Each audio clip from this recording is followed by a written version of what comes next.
अस्सलाम वालेकुम जी। आज हम बनाएंगे बहुत ही मज़ेदार सा दुनिया का नंबर 1 मटन का सालन, क्योंकि बड़ी ईद आने वाली है और बड़ी ईद पे ये रेसिपी आपकी बहुत काम आएगी। फटाफट से देख लिए तो चलिए बनाना शुरू करते हैं। बिस्मिल्लाहिर्रहमानिर्रहीम। तो यहाँ पे सबसे पहले एक कुकर में लेंगे कुकिंग ऑयल और इसमें शामिल कर देंगे एक बड़ी साइज़ का बारीक कटा हुआ प्याज। साथ कुछ खड़े मसाले ऐड करेंगे जिसमें शामिल करेंगे जी 2 लौंग, एक दालचीनी का टुकड़ा, एक बड़ी इलायची, 2 जाएंगी इसमें सब्ज़ इलायची। अच्छे से मिक्स करेंगे। प्याज को गोल्डन कलर आने तक फ्राई करेंगे, जलाना बिल्कुल नहीं है, जस्ट सुनहरी सा इस तरह से जब गोल्डन कलर आ जाए तो हमने इसमें शामिल कर देना है मटन। मटन यहाँ पे मैंने आधा किलो लिया है और ये रान का गोश्त है। साथ ही शामिल कर देंगे अदरक और लहसुन का फ्रेश कुटा हुआ पेस्ट 1 टेबल स्पून। मिक्स करेंगे।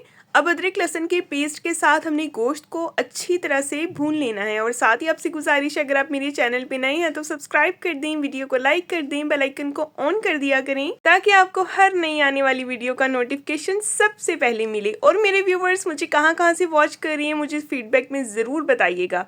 तो यहाँ पे देखें जी, मटन को हमने अच्छे से भून लिया है अदरक लहसुन में और इसके बाद इसमें शामिल कर देंगे कुछ बेसिक स्पाइसेस, जिसमें जाएगा 1 टीस्पून नमक, हाफ टी स्पून हल्दी और 1 टीस्पून सुरख मिर्च पाउडर।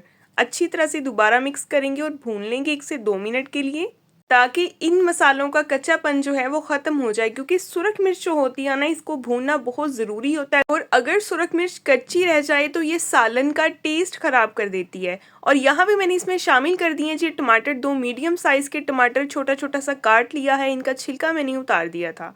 अच्छी तरह से मिक्स करेंगे। अब 2-4 मिनट इसकी भुनाई मज़ीद कर लेंगे ताकि टमाटर सॉफ्ट हो जाएं, अच्छे से मैश हो जाएं। और फिर से आपसे गुजारिश है, अगर आप मेरे चैनल पे नए हैं तो सब्सक्राइब कर दें, वीडियो को लाइक कर दें और बेल आइकन को भी ज़रूर ऑन किया करें। और यहाँ पे इसमें पानी ऐड कर दिया। पानी इतना शामिल करेंगे कि गोश्त अच्छे से गल जाए।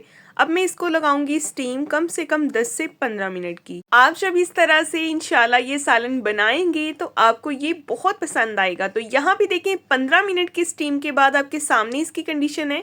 अब इसमें जितना भी एक्स्ट्रा पानी है इसको हम हाई फ्लेम करके ड्राई कर लेंगे और साथ ही साथ इसमें कुछ मसाले भी ऐड करेंगे, जिसमें सबसे पहले जाएगा जी भुना कुटा 1 टीस्पून ज़ीरा और जाएगा खुश्क धनिया। खुश्क धनिया भी इसमें 1 टीस्पून ऐड करेंगे और हाफ टी स्पून शामिल कर देंगे फ्रेश पीसी हुई काली मिर्च। अच्छी तरह से मिक्स करेंगे और 1 मिनट के लिए हम इसकी भुनाई कर लेंगे ताकि मसाले ज़रा अच्छा सा फ्लेवर दें।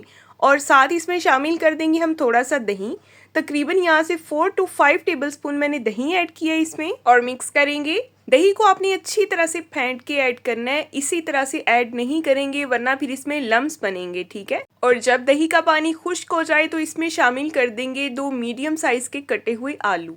आलू थोड़े से बड़े साइज में ही काटने हैं हमने। अब इसमें शामिल करेंगे 1 गिलास पानी ताकि आलू भी अच्छी तरह से गल जाएं। एक बार मिक्स करेंगे और साथ ही इसमें हरी मिर्चें ऐड कर देंगे कट लगा के। 2 से 3 हरी मिर्चें छोटे साइज की डाली हैं और इसको कवर कर देंगे 10 मिनट के लिए। और 10 मिनट के बाद आपके सामने इसकी कंडीशन है, आलू जो है वो भी अच्छी तरह से गल गए हैं। अब मज़ीद इसमें थोड़ा सा पानी ऐड करेंगे ताकि इसका थोड़ा सा शोरबा कर लिया जाए, क्योंकि बहुत ज़्यादा थिक ये सालन अच्छा नहीं लगता।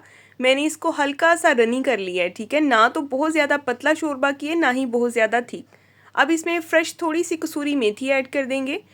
कसूरी मेथी को हल्का सा अपने हाथ पे मसल लेना है ताकि इसकी एक ताज़ी सी खुशबू आए और मिक्स करेंगे और कवर कर देंगे 5 मिनट के लिए। और 5 मिनट के बाद ये देखिए जी हमारा सालन बिल्कुल तैयार है। थोड़ा सा इसके अंदर हम डालेंगे गरम मसाला और फ्रेश कटा हुआ हरा धनिया ऐड करेंगे और मिक्स करेंगे। इसके बाद हम इसको डिश आउट करेंगे। इस सालन को आप सर्व करें रुमाली रोटी के साथ, खमीरी रोटी के साथ, रोगनी नान के साथ और इसके अलावा चावल के साथ भी ये बहुत मज़े का लगेगा। तो इस रेसिपी को ज़रूर ट्राई कीजिएगा और मुझे फीडबैक में बताइएगा कि आपको ये आज की रेसिपी कैसी लगी। अगर इसमें से आपको देख के सालन की खुशबू ना आए ना तो फिर कहिएगा।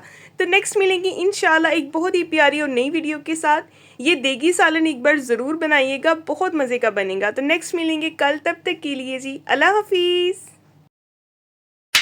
अस्सलाम वालेकुम। आज हम भिंडी बनाएंगे बिल्कुल नए तरीके से। इस तरीके से एक बार भिंडी बना ली तो आप बार बार बनाने पर मजबूर हो जाएंगे। आप सबको ये इतनी पसंद आएगी इंशाल्लाह। तो यहाँ पे भिंडी को धोने के बाद काट लिया है और काटने के बाद इस पर 2 चम्मच भर भर के बेसन डाल दिया है और बेसन को हम भिंडी के साथ अच्छी तरह मिक्स कर लेंगे ताकि बेसन अच्छे से भिंडी पर लग जाए। और आप सबसे एक छोटी सी गुजारिश भी है, अगर आप मेरे चैनल पे नए हैं तो मेरे चैनल को सब्सक्राइब कर दें, वीडियो को भी लाइक कर दें, बेल आइकन को ऑन कर दिया करें ताकि आपको हर नई आने वाली वीडियो का नोटिफिकेशन सबसे पहले मिले। तो यहाँ पे देखें, अब मैं दोबारा से इसको अच्छे से एक बार चम्मच से मिक्स कर रही हूँ ताकि कोटिंग अच्छे से हो जाए। तो यहाँ पे एक कढ़ाई लेंगे, उसमें लेंगे कुकिंग ऑयल। ऑयल जब गर्म हो जाए तो इसमें शामिल कर देंगे ये सारी की सारी भिंडी और इसको हम फ्राई करेंगे लो टू मीडियम फ्लेम पे। कुछ लोग भिंडी को बहुत ज़्यादा फ्राई करते हैं जिसकी वजह से उसका कलर डार्क हो जाता है। कभी भी भिंडी को इतना ज़्यादा फ्राई नहीं करते।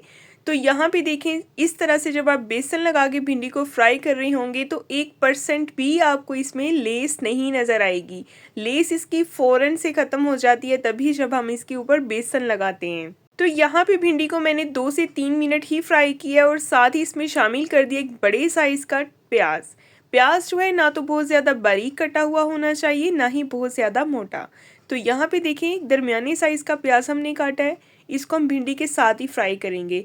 प्याज और भिंडी को जब इकट्ठा फ्राई किया जाता है तो प्याज की जो मिठास होती है वो सब्ज़ी के साथ मैच हो जाती है और बहुत मज़े का लगता है फ्लेवर। तो यहाँ पे प्याज को हमने सॉफ्ट होने तक ही फ्राई करना है। जैसे ही प्याज सॉफ्ट हो जाएगा तो सारी भिंडी को हम शिफ्ट कर देंगे किसी बॉल में और दोबारा से इसी कढ़ाई में लेंगे थोड़ा सा कुकिंग ऑयल और इसमें शामिल कर देंगे चॉप किया हुआ गार्लिक।